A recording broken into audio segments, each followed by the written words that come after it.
Hello, everyone, and welcome back. We are making a handmade watercolor birthday card for a family member, and we are going to look at what happens when things go wrong. So this particular family member, she loves cherry blossoms, and I am going to admit that I do know how to paint cherry blossoms with acrylics, but I wanted to challenge myself. I don't want to cheat and break my tradition of making watercolor flowers for the women in my family. So today is a learning together experience.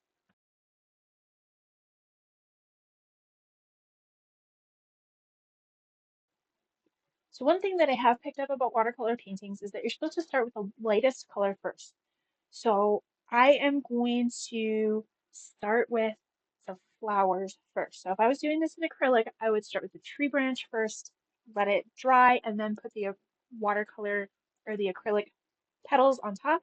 This time I'm going to do the watercolor flowers first and then paint the or draw the branches up behind the flowers.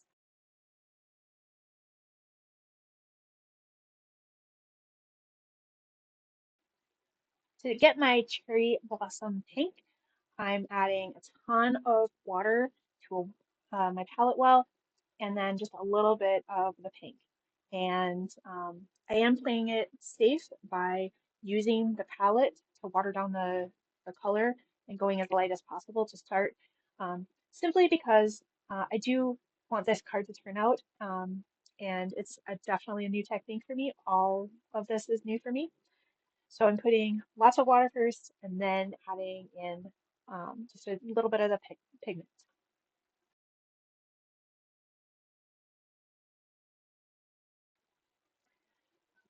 So I'm adding little blobs of watercolor paint, and I'm absolutely painting this the same way I would an acrylic, where I just blob the paint on to the paper.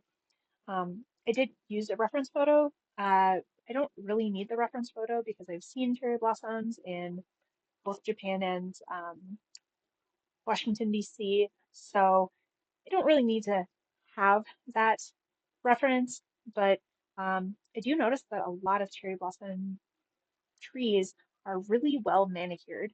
And so I'm kind of going with a halfway manicured, halfway not manicured tree.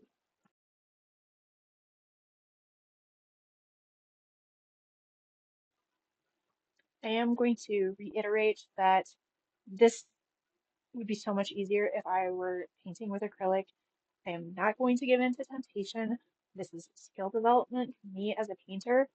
Part of becoming a better artist is simply learning and persisting through tough processes.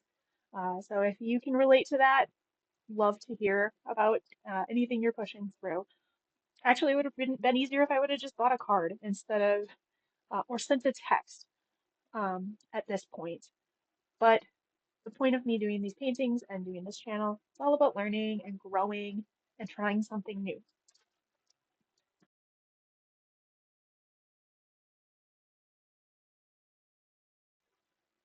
Now that the blossoms are all blocked in, I'm going to move to the background. The reference photo has a very pale blue sky, so I'm grabbing a bigger brush, adding lots of water, just creating a soft watercolor wash, aiming for super, super light blue. It's so light that on camera you can't even see it, and that's exactly what I was looking for. Um, I'm actually worried that I'm going to add too much watercolor and it's going to create a water line around the tree. Um,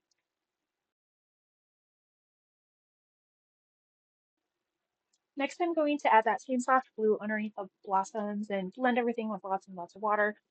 Looking back, I probably should have painted the background first and done kind of a soft wash, but I do really like how soft and delicate this pale blue turned out.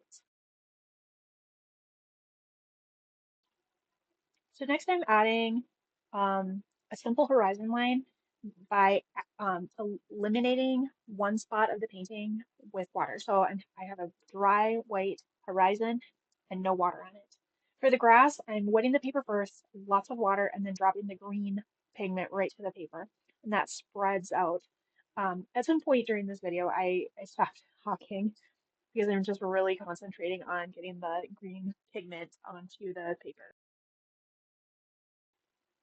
Next, I'm going to attempt to paint the branches, and the paper is definitely so wet. It's not even close to dry.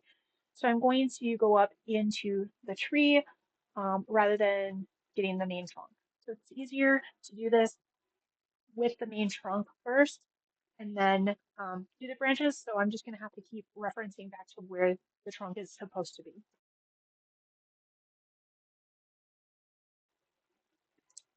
Some branches are going to be visible, some branches are not under these watercolor leaves. So I'm just suggesting where they might be. And once I understand the movement of the branches, I don't really need the reference photo anymore. I'm doing a lot of little twigs branching off in different directions. It's actually kind of a tricky process. And I do notice that my branches are going a little too straight. So trying to loosen them up. On the acrylic side of painting, I really truly love making trees. They're one of my favorite things. Definitely like Bob Ross, thinking they're happy little trees. And I love how these branches on this watercolor painting are turning out. This painting is kind of halfway between a regular watercolor and a travel sketch. So it was kind of fun to mix and match both of them together.